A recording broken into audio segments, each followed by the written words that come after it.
Bu ilin ilk rübü ərzində xarici ölkələrdən Azərbaycana 8.509.450 ədəd həşərat idxal olunub.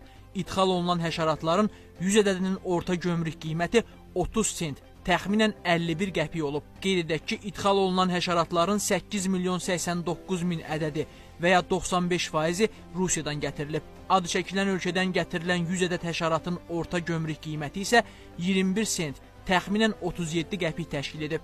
Bundan başqa 168.450 ədəd həşərat Mərakeşdən, 252.000 həşərat isə Belçikadan idxal edilib. Bu həşəratların idxalı əsasən kənd təsərrüfatında zərərvericilərlə bioloji mübarizə, elmi tədqiqatlar və digər məqsədlərlə həyata keçirilir. Qeyd edək ki, Azərbaycan da xaricə böcək ixrac edir. Belə ki, 2018-ci ildə 234.000 ədəd həşərat ixrac olunub.